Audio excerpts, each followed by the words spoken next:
Good morning. I Shankaraya Shastri, Assistant Professor in Computer Science Department, SG Polychemical Engineering College, Belagavi. Today I would like to discuss about the Java classes. So what is class? The class is at the core of Java. It is the logical construct upon which the entire Java language is built because it defines the shape and nature of an object.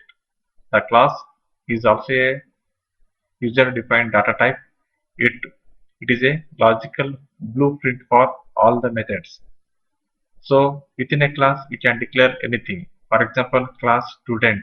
Within the class student, you can declare the variables and member functions that are required for operations.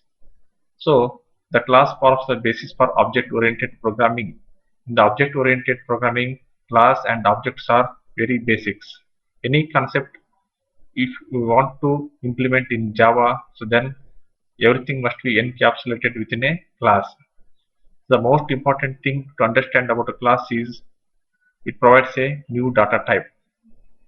Other than integer data types, class provides the new data type. In Java, main is encapsulated by encapsulated by class means so the main is also included in class. Once class is defined, so this new class type can be used to create objects of that type. So once you create the student class, then you create the object for student. For example, student S1, S2, S3. So these S1 and S2, S3 becomes a new data types, and using that you can implement anything. So thus a class is a template for an object, and an object is an instance of a class. So the general form of a class. So the class always starts with the keyword class and user defined user class name. So class is a keyword and you can give any valid, so the class name. So next, class body composed of instance variables and methods. So type instance variable 1. Here type is any data type int, float, char, double like that, and instance variables. So int a is the instance variable. Float amount is a instance variable. So char name is a character data type. Here so int, float, char, double, bool are treated as data types or just types, and a amount name they are called as instance variable. So because each instance we call it as instance variable because object of a class has its own copy of a data. For each object there is a one instance of that variable. Apart from that data types and variables, you can also include the method names. So type method name parameter list. So here type is return type of that method. Int again it is int, float, char, double, wide. So based on your function, any user defined method name and the method name may consist of n number of parameters. So all you can close the method by semicolon or you can implement body of the method you can call. So the total the member variables and member functions are treated as members of a class, and variables are called as instance variable and functions are called as member functions of a class. So class is a keyword, remember, and you can declare n number of member variables and n number of member functions. So the data or variables defined within a class are called as instance variable, and the code is contained within the methods. Within a member function you can implement your code. The collectively the methods and variables defined within a class are called as members of a class. In most classes the instance variables are acted upon and accessed by the methods defined for that class. Thus as a general rule it is the methods that determine how a class data can be used. So in short, so class provides a blueprint or class is the encapsulation of data and member function. Variables defined within a class are called as instance variables because each instance, that is object, contains its own copy of these variables. Thus, the data for one object is separate and unique from data for other objects. So all methods have the same general form as main, so which we have been using this. However, most methods will not specify as static or public. So Java classes do not need to have a main method, all Java classes. Again, within a Java class you can specify access specifiers or access modifiers. There are three access specifiers: public, private, and protected. So when you declare any member function or member variables as public, then they can access by any other code in the program. When you declare any variables or member functions as private, then they are accessed only within a class or only by members of its class. So next, protected.